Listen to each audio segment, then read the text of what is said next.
Good morning, কেমন আছো সবাই? শান্তি আর্টস অ্যান্ড ব্লগের নতুন একটা ভিডিওতে সকলকে স্বাগত জানাই। একা থাকার আজকে ডে 2। তো সকালে ঘুম থেকে রোজ যেমন উঠি, আজও একটু তাড়াতাড়ি হয়ে বেসিক্যালি এমনি দেরিতেই উঠি, মানে দেরিতে বলতে 8টার দিকে উঠি। এখন ওই 7টার দিকে উঠে যাই, 7টা সাড়ে 7টার মধ্যে উঠে যাই, কেন রান্নাবান্নাও করতে হবে। তো আমি দাঁত ফাত মেজে ঘরদোর ঝাড় দিয়ে ভাত বসিয়ে দিয়েছিলাম। দেন স্নান করে ঠাকুরও দেওয়া আমার কমপ্লিট হয়ে গেছে। আজকে রান্নার মধ্যে কিছুই ছিল না, কারণ গতকাল যে রান্নাটা করেছিলাম মাছের ঝোল 3টে মাছ দিয়ে, আমি তো শুধু দুপুরেই ওই টিফিনে নিয়ে গেছিলাম অফিসে। তো এসে আর রাতে আর কিছু খাইনি,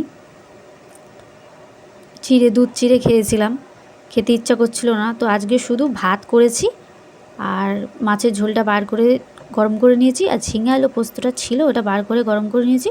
ঝিঙে আলু পোস্তটা দিয়ে সকালে ভাত খেয়ে যাব, আর মাছের ঝোলটা নিয়ে যাব ভাত দিয়ে।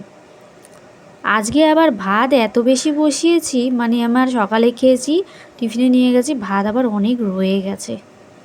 পুরো মাথা খারাপ হয়ে গেছে, মানে কখন কি হয়। ভাবলাম একটু বেশি করে বসাই, বেশি করে বসাতে গিয়ে অনেকটা বেশি হয়ে গেছে। তো খাওয়া দাওয়া করে আমি দেখো পুরো রেডি হয়ে গেছি, এখন তো যেতে হবে অফিসে। তো এখন বাই বাই, আবার অফিস থেকে ফিরে তোমাদের সাথে আবার দেখা হচ্ছে, ওকে।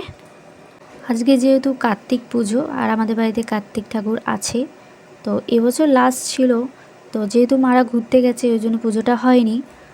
আমি ওই আসার সময় সন্দেশ নিয়ে এসেছিলাম, নিয়ে এসে পুজো দিয়েছি। ফুল পাইনি, আসার সময় অনেক খুঁজেছি কিন্তু ফুল কোনো জায়গায় পাইনি, শুধু মিষ্টিটা এনেই পুজো দিলাম।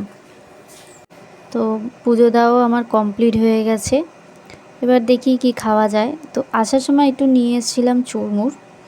আজকে চুরমুরটা এত বেকার মেখেছে বলার মতন না, মানে যেই দোকান থেকে তোমরা ভাবো যে ভালো মাখে, দোকান থেকেই খাই, সেই দোকানে সেই দিনকেই মানে বিচ্ছিরি মাখবে।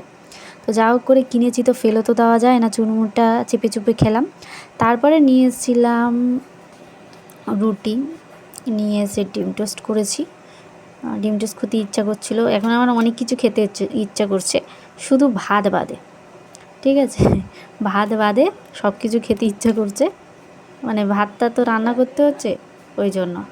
তো এখন আমি ডিম টোস্ট করে নিয়েছি, আর লিকার চা করেছিলাম, কিন্তু লিকার চাটা তোমাদেরকে দেখালাম না। খেতে ইচ্ছে করছিলো দুধ চা, কিন্তু লিকার চা করেছি, আর এদিকে ডিম টোস্ট খেয়েছি। আর রাতে খেয়ে নিয়েছি দুধ ভাত, মোস্ট ফেভারিট জিনিস এটা আমার যদি কেউ তরকারি যদি নাও দেয়, শুধু দুধ আর ভাত দিয়ে দিক আর একটু নুন দিয়ে দিক, তাতেই খেয়ে নেব। না, আমি দুধ ভাতে চিনি খাই না। দুধ রুটিও আমার খুব ভালো লাগে, কিন্তু দুধ রুটিতে আবার চিনি খাই, কিন্তু দুধ ভাতে চিনি খাই না, শুধু নুন দিয়েই খাই। তো আজকে সারাদিনটা এইভাবেই কাটলো। ভালো লাগলো অবশ্যই একটা লাইক করে দিও। Bye bye.